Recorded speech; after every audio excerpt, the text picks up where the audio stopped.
जी नहीं, जंगल राज की चर्चा इसलिए की कि चलते हुए मैं रामनगर में एक हमसे नाई समाज का एक व्यक्ति मिला, तो लोगों ने बताया कि भैया इनकी राजनीतिक सूझ बहुत अच्छी है, इनसे जरा पूछिए कि बिहार में क्या दशा है। तो मैंने उससे पूछा कि ये बताइए कि लालू जी और नीतीश जी के राज में क्या फर्क है। तो उसने बहुत अच्छी बात बताई। मैंने जब पदयात्रा शुरू की थी तब, उसके बाद तो लोगों ने और बताया कि भैया लालू जी के राज और नीतीश के राज में फर्क कुछ नहीं है। दोनों के ही राज में जनता का हजामत पूरा पूरा बना है। फर्क बस इतना ही है कि लालू जी के राज में ये हजामत जो है जनता का, वो अपराधी बनाते थे, और नीतीश के राज में ये हजामत अब अधिकारी बना रहे हैं। लालू जी के राज में लूट मार का काम अपराधी कर रहे थे, नीतीश के राज में लूट मार का काम अब अधिकारी कर रहे हैं। लालू जी के राज में जो अपराधी था वो शाम होने के बाद गन लगाकर लूटता था, नीतीश के राज में अफसर दिन में कलम लगाकर लूट रहा है। तो फिर उसने कहा इसीलिए भैया लालू जी का जो राज था, अगर वो अपराधियों का जंगल राज था, तो जो नीतीश का राज है वो अधिकारियों का जंगल राज है। और इस बात को मैंने पिछले 17 महीनों में जहां पर भी मैं गांव में गया हूं बात किया है, ज्यादातर लोग इस बात से सहमत है कि नहीं भैया ये आकलन बिल्कुल ठीक है। एक बात सवाल और है कि आपने ये भी कहा था कि अभी जो बच्चों के लिए आप वोट करेंगे जी, इसमें सारे लोग कहते हैं कि मैं रोजगार दूंगा, कोई ऐसी पार्टी तो है नहीं जो कहती है रोजगार हम नहीं देंगे। बच्चों के लिए फिर कैसे वोट करें? बच्चों के लिए वोट देना और रोजगार के लिए वोट देना दोनों में फर्क है। आप पार्टी कह रही है कि हम किसने आकर रोजगार के लिए वोट मांगा, हमको बताइए। लोग तो ये कह रहे हैं कि भैया भारत को मजबूत बनाना है, पाकिस्तान को सबक सिखाना है, इसलिए वोट दीजिए। लोगों ने कहा कि हमने पुलवामा कर दिया इसलिए वोट दीजिए। लोग ये कह रहे हैं कि तुम हमारी जाति के हो, तुमको आरक्षण देंगे इसलिए वोट दीजिए। लोग ये कह रहे हैं कि भाई भारत को मजबूत बनाना है इसलिए वोट दीजिए। लोग ये कह रहे हैं कि हमने मंदिर बना दिया इसलिए वोट दीजिए। लोग ये कह रहे हैं कि मुसलमान नहीं जीतना चाहिए इसलिए वोट दीजिए। लोग ये कह रहे हैं कि तुम हमारे बच्चे को इस बार मुख्यमंत्री बनाना है इसलिए वोट दीजिए। लोग कहाँ कह रहे हैं कि हम तुमको रोजगार देंगे इसलिए वोट दीजिए। मुझे कोई वक्तव्य किसी नेता का दिखा दीजिए। ये तो घोषणा पत्र में एक बात मेंशन किया है। आप मुझे बताइए किसी बिहार के नीतीश कुमार ने, लालू जी ने, नरेंद्र मोदी ने, लोग सैकड़ों भाषण यहाँ उन्होंने दिए हैं, मुझे निकाल कर दिखाइए जहां उन्होंने ये कहा हो कि मैं आपके बच्चों के पढ़ाई के लिए व्यवस्था कर रहा हूं, मैंने 5 वर्ष में किया है इसलिए मुझे वोट दीजिए। ये किसी ने नहीं कहा है, भ्रम मत पालिए। अरे आप सुन तो लीजिए। अगर मैं तो आपको कैमरे पे दावा कर रहा हूं, मोदी जी का भाषण आप मुझे सुना दीजिए जिसमें मोदी जी ने ये कहा है कि पिछले 5 वर्ष में हमने आपकी शिक्षा व्यवस्था, आपके बच्चों के पढ़ने की व्यवस्था कर दी इसलिए मुझे वोट दीजिए। मोदी जी ये कह रहे हैं कि हमने आपके 5 किलो राशन की व्यवस्था की है इसलिए वोट दीजिए। मैं कह रहा हूं कि 5 किलो राशन से आपका पेट भरेगा, आपके बच्चों का भविष्य नहीं सुधरेगा। दोनों में फर्क करना समझिए। सर लोग आप पर क्यों भरोसा करें? पहले भी नेताओं से लोग ठगे जा चुके हैं। बिल्कुल सही बात है। और आप खगड़िया में मैं अभी आया हूँ इसलिए आपको दोष नहीं दूंगा, लेकिन अगर आपने मेरे वक्तव्यों को सुना होगा तो मैं पहला ही लाइन कहता हूँ कि मुझ पर बिल्कुल भरोसा मत करो, मुझे वोट मत दो, मेरा कोई दल नहीं है। लेकिन जिस पर भी तुम्हारा भरोसा है, जिसको भी वोट देते हो, उसको मुफ्त में वोट मत दो। मैं ये भी कहता हूँ कि अगर आप अपने जात वाले को गेहूं चावल बेचते हैं तो उससे पैसा लेते हैं कि नहीं लेते हैं? दूध कपड़ा सब्जी बेचते हैं उससे पैसा लेते हैं कि नहीं लेते हैं? तो फिर अगर अपने जात वाले को भी दे रहे हो तो वोट मुफ्त में क्यों दे रहे हो? वोट अपने जात वाले को देना है दो, लेकिन कम से कम उससे अपने बच्चों के लिए रोजगार और पढ़ाई को मांगो। मुफ्त में वोट दोगे तो वोट चाहे मोदी को दो या लालू को दो, नीतीश को दो कि प्रशांत किशोर को दो, नुकसान होगा ही होगा। मैं ये बात बता रहा हूँ, मैं किसी को नहीं कहता हूँ, मैं सामने से खड़ा होकर कहता हूँ कि अगर हम पर भरोसा करके हमको वोट दोगे तो मैं भी कल आपको ठग सकता हूँ। इसलिए भरोसा हम पर मत करो, अपने आप पर भरोसा करो, अपने बच्चों के लिए खड़े हो, अपने बच्चों का चेहरा देखकर वोट दो। मोदी, लालू, नीतीश, प्रशांत किशोर का चेहरा देखकर वोट मत दो। एक मिनट प्रशांत जी, हमको ये बता, अभी जिस तरह से कांग्रेस के नेताओं को हैदराबाद शिफ्ट किया गया, क्या नीतीश जी के लिए मुश्किल बढ़ेगी? देखिए, जब आप 42 विधायकों के साथ कुर्सी पर बैठे हैं तो आपकी प्राथमिकता और आपकी स्थिति कभी भी वो सरकार स्थिर हो ही नहीं सकती है। नीतीश कुमार जब 42 विधायक उनके जीते तो मैं आपको कैमरे पे कह रहा हूं 2020 में, तब मैं बंगाल में था, मेरी उनसे 2 बार बात हुई। मैंने उनको सुझाव भी दिया कि सर आप मुख्यमंत्री मत बनिए, 42 जब जनता ने आपको नहीं वोट दिया आप क्यों मुख्यमंत्री बन रहे हैं। और 5 बजे शाम तक ये कहते रहे नहीं नहीं बिल्कुल आप सही सलाह दे रहे हैं, मुझे मुख्यमंत्री नहीं बनना है। 6 बजते बजते फिर पलट के भाजपा के साथ बना लिए। फिर उनको लगा कि भाजपा वाले, उन्होंने क्या कहा कि भाजपा वाले मेरा दल तोड़ रहे हैं इसलिए मैं भाजपा छोड़कर महागठबंधन में जा रहा हूं। वहां गए, 1 साल में फिर वहां अकुलाहट होने लगी। अब कह रहे भैया महागठबंधन वाले आरजेडी वाले ठीक से काम नहीं करने दे रहे, इसलिए फिर वापस भाजपा में गए हैं। अब कोई उनसे ये पूछने वाला नहीं है कि अगर भाजपा वाले आपका दल तोड़ रहे थे साल भर पहले तो फिर उसी दल के साथ काहे गए हो। तो ये तो स्वाभाविक है, जब आपकी स्थिति कमजोर रहेगी तो आप सरकार चलाने से ज्यादा आपकी तो प्राथमिकता बस इतनी है कि आप कुर्सी पर बैठे रहे, चाहे कांग्रेस के साथ रहिए, भाजपा के साथ रहिए, आरजेडी के साथ रहिए। और ये बिहार का दुर्भाग्य है कि जब हम लोग को अपने रोजगार, पढ़ाई, पलायन पर चर्चा होनी चाहिए तो दिन रात यही चर्चा हो रही है कि कांग्रेस का आदमी कहां भागा, नीतीश कहां भागे, लालू कहां गए। अरे भैया कोई आ जाए, 35 वर्ष से इन चारों पार्टियों ने राज यहाँ किया है कि नहीं किया। यूपीए की सरकार रही है ना दिल्ली में, 10 वर्ष कांग्रेस वाले भी शासन में रहे हैं और 10 वर्ष से अभी मोदी जी भी शासन में हैं। आप जरा मुझे बताइए, बिहार से पलायन रुक गया, खगड़िया के में बच्चों की परिवारों की स्थिति सुधर गई। पहले 40 वर्ष कांग्रेस का शासन था, 15 वर्ष लालू जी थे, अभी 18 वर्ष से नीतीश कुमार है। बिहार 1990 में जब लालू जी मुख्यमंत्री बने तो देश का सबसे गरीब और पिछड़ा राज्य था।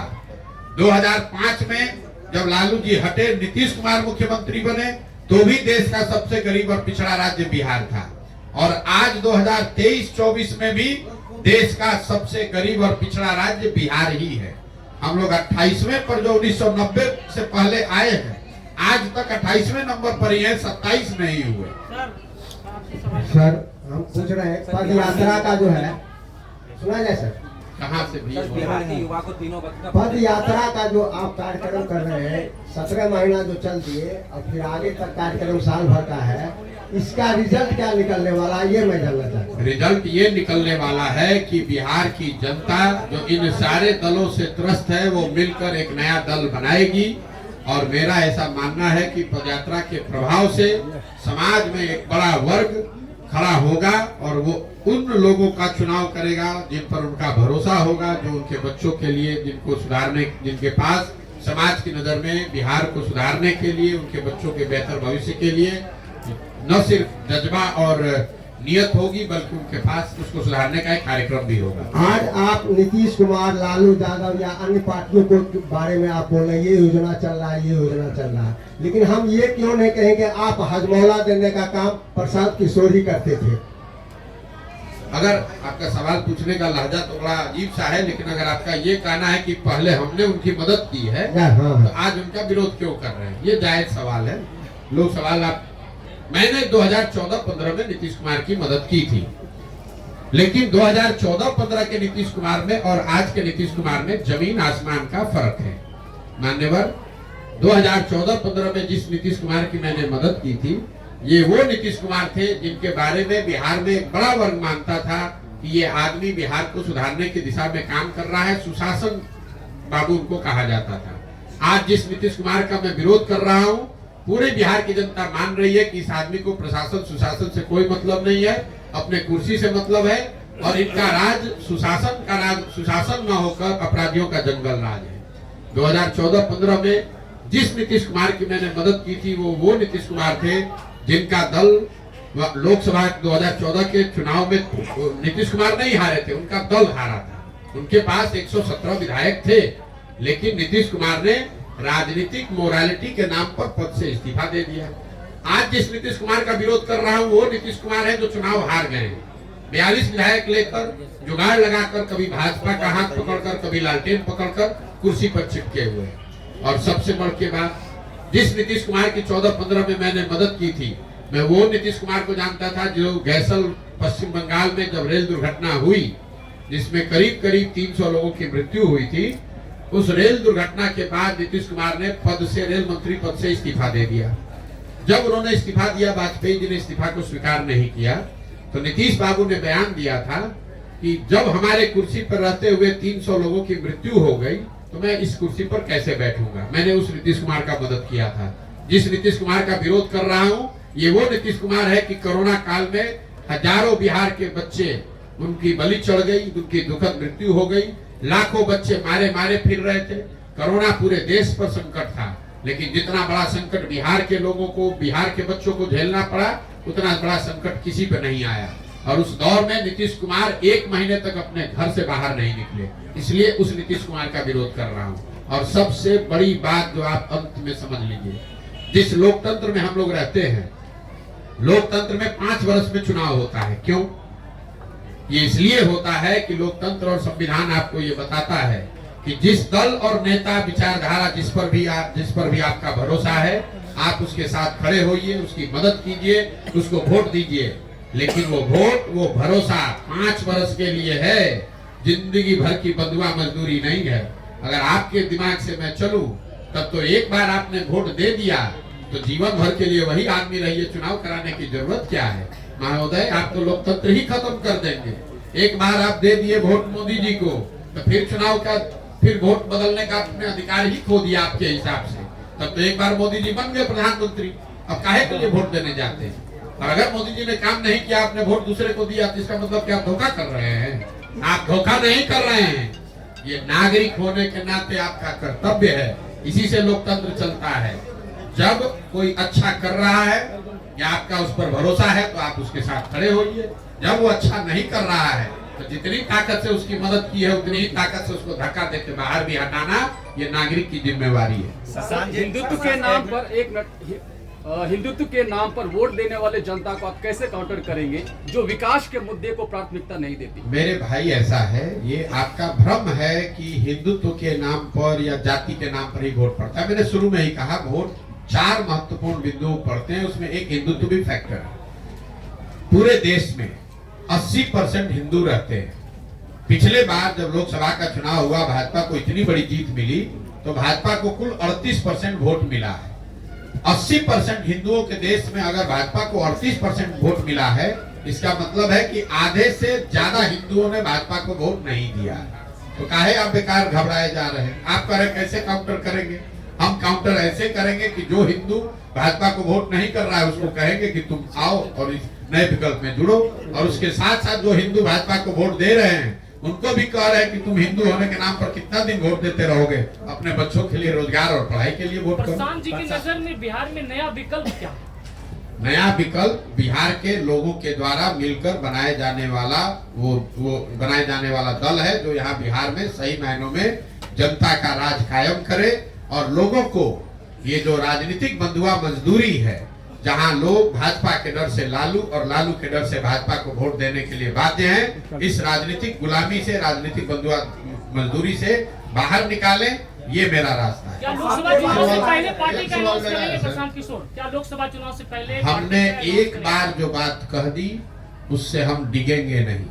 पदयात्रा जब शुरू हुई, उसके 6 महीना पहले 5 मई 2022 को पटना के प्रेस वार्ता में हमने बताया कि पार्टी पदयात्रा खत्म होने के बाद ही बनेगी और इसका कोई समय निश्चित नहीं है। चाहे हमको 1 बरस लगे या पदयात्रा करने में 4 बरस लगे, पार्टी तब बनेगी जब पदयात्रा पूरा हो जाए। और जब बन जाएगी, उसके बाद जो चुनाव आएगा सामने, वो चाहे वार्ड सदस्य का चुनाव हो, मुखिया का चुनाव हो, लोकसभा हो, विधानसभा है, सब लड़ा जाएगा। लेकिन सिर्फ चुनाव लड़ने के लिए आज हड़बड़ी में पार्टी बना दें, तो फिर हमारी दशा भी वही होगी जो दूसरे लोगों की है। जब चुनाव आया, दल बना लिया, 4 आदमी झंडा लेकर खड़ा हो गया, ये वो प्रयास नहीं है। पूरे बिहार में जब पदयात्रा पूरी हो जाएगी, कम से कम 2/3 बिहार में पूरा हो जाए, उसके बाद सारे लोग जो दल बनाना चाहते हैं वो जुड़ जाएं, वो मिलकर दल बनाएं, तो फिर उनके साथ दल बनाया जाएगा, चुनाव लड़ा जाएगा। हम इसके नेता नहीं हैं, हम इसके कुम्हार हैं। जो घड़ा है वो तो मिट्टी और चाक से बनता है। कुम्हार कितना भी होशियार हो, अगर मिट्टी, बढ़िया मिट्टी और चाक ना हो तो घड़ा नहीं बन सकता है। बिहार में हम पदयात्रा के जरिए वो मिट्टी, वो अच्छी मिट्टी और चाक ढूंढ रहे हैं और अपने अनुभव से उस मिट्टी को गूंद कर उस चाक पर थोड़ा सा उसको सहारा देंगे और वो बढ़िया घड़ा बनकर आएगा। आप चिंता मत कीजिए। तेजस्वी यादव बोल रहे हैं कि जदयू 2024 में खत्म हो जाएगी, इसमें आप क्या कहना चाहेंगे? तेजस्वी यादव काहे पाला बदल के गए थे जदयू के साथ? भाई नीतीश कुमार पलटू राम है, ये तो पूरा बिहार का बच्चा बच्चा जानता है। लेकिन अभी जो हुआ उससे ये भी पता चला कि मोदी और अमित शाह भी उतने ही बड़े पलटू राम हैं। अभी तो अमित शाह ने आकर बिहार में आज से कुछ महीने पहले कहा कि भाई बिहार के एक एक आदमी कान खोलकर सुन लो, नीतीश कुमार के लिए भाजपा के दरवाजे हमेशा के लिए बंद हैं। और अभी मजाक क्या हो रहा है कि नीतीश अमित शाह ने दरवाजा तो ठीक बंद किया, खाली उसमें छिटकिनी लगाना भूल गए, फिर पलट के नीतीश के साथ चले गए। तो अगर नीतीश कुमार आरजेडी से पलट कर भाजपा में गए तो भाजपा वाले भी तो पलट कर गए हैं। यही हाल तेजस्वी यादव का है। अभी साल भर पहले नीतीश कुमार को पलटू राम बता रहे थे, जैसे ही नीतीश कुमार ने उप मुख्यमंत्री बनाया तो उनको विकास का मसीहा बताने लगे।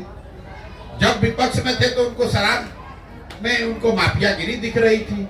नीतीश कुमार शराब माफिया के सरदार दिख रहे थे, उनको उप मुख्यमंत्री बना दिया तो बस उनको नीतीश कुमार ने अपना राजनीतिक गुरु दिखने लगा। तो सिर्फ नीतीश कुमार पलटू राम नहीं है, नीतीश कुमार तो पलटू राम के सरदार हैं, लेकिन इसमें सब पलटू राम है।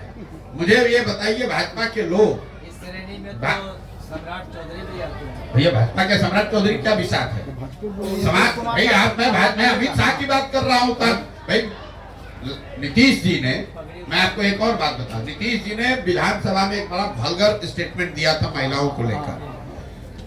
प्रधानमंत्री मध्य प्रदेश में प्रचार कर रहे थे तो उन्होंने मध्य प्रदेश में महिलाओं को कहा कि जिस दल के लोग इस तरह की महिलाओं के बारे में टिप्पणी करते हैं उनको सजा मिलनी चाहिए कि नहीं मिलनी चाहिए। वही मोदी जी सजा के तौर पर नीतीश कुमार को बिहार की महिलाओं का मुख्यमंत्री बना दिए। देखिए ऐसा है, ये बिहार का दुर्भाग्य है। लालू नीतीश ने जो किया वो तो किया ही पिछले 30-35 वर्ष में, लेकिन कांग्रेस और भाजपा यहाँ इतनी बड़ी दोषी पार्टी है बिहार की बर्बादी के लिए। पहले 15 साल लालू जी को बिहार की जनता ने नहीं जिताया था। बिहार की जनता ने लालू जी को सिर्फ अकेले अपने दम पर एक बार जिताया है। बाकी सारे समय 20-25 सांसदों के लालच में कांग्रेस ने लालू जी को बिहार में जो जंगल राज चलाया उसके लिए कांग्रेस भी उतनी ही जिम्मेवार है। तो जो काम कांग्रेस ने लालू जी के साथ किया वही काम भाजपा आज नीतीश के साथ कर रही है। नीतीश कुमार को यहाँ कुर्सी पे बैठाए रखो, बिहार की जनता चाहे जितना दिक्कत में पड़े अपना 30-35 सांसद यहाँ से जीत कर जाए और हम लोग दिल्ली में राज करते रहे। बिहार से 30-35 सांसद सबको चाहिए, लेकिन बिहारी कह के गाली भी सबको देना है। बिहार से वोट सबको चाहिए, लेकिन बिहार के बच्चों की चिंता किसी को नहीं करनी है। दिल्ली में बैठकर कोई कहे कि भाई बिहार का आदमी पलायन क्यों कर रहा है, तो वहाँ बिहारियों का मजाक उड़ाइए, कहिए ये सब तो जाति में बटा हुआ है, ये सब तो बड़ा अनपढ़ अशिक्षित है। बताइए राहुल गांधी यहाँ यात्रा करने आए हैं। अभी 1 महीना पहले जुमा अभी जिस आदमी को मुख्यमंत्री बने 2 हफ्ते नहीं हुआ, उस आदमी की इतनी कुवत है। कांग्रेस का जो मुख्यमंत्री अभी बना है तेलंगाना में, कहता है कि बिहारियों का डीएनए है मजदूरी करने का, उसका इतना कुवत है। और वही राहुल गांधी आकर बिहार में वोट मांग रहे हैं। अगर हम लोग की कुवत मजदूरी करने की है तो हम लोग से वोट मांगने क्यों आ रहे हो भाई? तेलंगाना के वोट से ही बन जाओ देश के राजा। अगर मोदी जी को लगता है कि बिहार पिछड़ा है तो आप मुझे बताइए, वहां इन्वेस्टमेंट समिट होता है, लाखों करोड़ रुपए का इन्वेस्टमेंट होता है। आप पत्रकारिता करते हैं, 10 वर्ष से मोदी जी प्रधानमंत्री हैं, एक दिन बिहार की भी आ जाते। चलिए लाख करोड़ नहीं 2-4 हजार करोड़ का ही एगो फैक्ट्री बिहार की में ही लगा देते। एक मोदी जी के लिए लोग कहता है भाई 16 घंटा काम करते हैं, तो एक 16 घंटा बिहार के लोगों के लिए भी निकालते कि भाई बैठो देखो कि बिहार की चीनी मिल कैसे चालू होगी। आपको क्या लगता है कि अगर मोदी जी आज किसी उद्योगपति को कह दें कि बिहार में चीनी मिल चालू करना है, तो किस उद्योगपति का हिम्मत है कह देगा कि नहीं करेंगे? और जिस गुजरात से 26 MP जीत कर गया, वहां हर 10वें दिन मोदी जी इन्वेस्टमेंट करा रहे हैं, वहां हर 15 दिन जाकर वहां बैठक कर रहे हैं, गुजरात की विकास की चिंता कर रहे हैं, 1 लाख करोड़ का बुलेट ट्रेन बना रहे हैं। और आपका ये खगड़िया कुशेश्वर स्थान का पैसेंजर ट्रेन अभी 40 वर्ष से अदर में अटका हुआ है, किसी ने उसकी बात की? हम लोग 39 MP जिता कर भेजे। तो जब आपको हमको अपने चिंता नहीं है तो मोदी जी और राहुल जी काहे आपका हमारा चिंता करेंगे? लालू नीतीश तो लूटिए रहे, उसको तो बर्बाद किया ही, लेकिन वो गलती बिहार की जनता का शोषण इसलिए कर पा रहे हैं कि भाजपा और कांग्रेस इन लोगों की मदद कर रहे हैं। सर एक सवाल मेरा, चौधरी एक किया गया, इसमें आप क्या कहेंगे? पटना में जिस तरह 7 लोग पिटा गया। मेरे भाई नीतीश कुमार जब से मुख्यमंत्री हैं पिछले 4-5 वर्षों में लाठीचार्ज करना, आप ये बताइए किस पर लाठीचार्ज नहीं हुआ है? आंगनवाड़ी वर्कर पर नहीं हुआ, कि शिक्षकों पर नहीं हुआ, कि मुखिया सरपंच पर नहीं हुआ? जो जाएगा उनसे मिलने अपना ग्रीवांस लेके उस पर लाठीचार्ज कराएंगे। पत्रकार पूछेंगे लाठीचार्ज हुआ तो कहें ऐसा हुआ है? अच्छा रुको तो अभी पता करते हैं। सर पत्रकार के ऊपर भी लाठीचार्ज हुआ है। सर एक सवाल, पत्रकारों के समस्या पर भी आप बोले, सब समस्या आप बोले, पत्रकार समस्या पर कोई नहीं उठा रहा। पत्रकारों की दशा ये है कि आप पूरे समाज की समस्या लिख सकते हैं, बोल सकते हैं, अपनी समस्या नहीं बोल सकते हैं। तो आप लोग दधीची के हड्डी की तरह अपना कुर्बानी करते रहे। आप उठाएंगे आवाज, तो उठा ही रहे। बिहार के लिए आवाज उठाए, दलितों के लिए आवाज, और पत्रकारों की समस्या पर कोई नहीं आवाज उठा। हर जगह पत्रकारों की समस्या पर आवाज उठा रहे। जिस तरह सर एक सवाल मेरा है कि ये जो पद यात्रा प्रशांत किशोर की है, जो बिहार के लिए हर जिलों, हर गांव, हर कस्बों में जाने की जो चर्चा चल रही है, चर्चा चल नहीं रही है, चल ही रही, यात्रा चल रही 17 महीने। दूसरा बात यह है कि ये जो पद यात्रा का जो नया विकल्प बनेगा, चाहे लालू की सरकार हो या नीतीश की सरकार हो, जो विफलता का कारण दिख रहा है, और ये चीज आप खुल के भी बोल रहे हैं, तो इनका क्या विकल्प प्रशांत किशोर होगा या इनका विकल्प जनता का राज होगा, जिसका नाम है जन सुराग। और वो विकल्प लालू नीतीश का नहीं है, वो विकल्प होगा बिहार की गरीबी का। हम लालू नीतीश को यहाँ हटाने नहीं आए हैं, हम यहाँ गरीबी को हटाने आए हैं। हमारी लड़ाई लालू नीतीश मोदी और राहुल गांधी से नहीं है, हमारी लड़ाई यहाँ की गरीबी और पिछड़ापन से। इनका कोई चेहरा साफ हुआ है? इनका कोई चेहरा निकला है क्या विकल्प? भैया ऐसा है कि दही आप जमाते हैं ना, दही में मक्खन है, आपको दिखता नहीं है, लेकिन जब उसी दही को आप मथते हैं तो उसमें बढ़िया सुंदर सफेद मक्खन निकल के आ जाता है। हमको पूरा समाज को मत लेने दीजिए बिहार को, अपने आप आपको मक्खन भी दिखेगा, और इसी समाज से वो निकला हुआ होगा, जो समाज की मदद से मक्खन निकलेगा, वही यहाँ की व्यवस्था करता है। अब चलिए पूरा दिन आप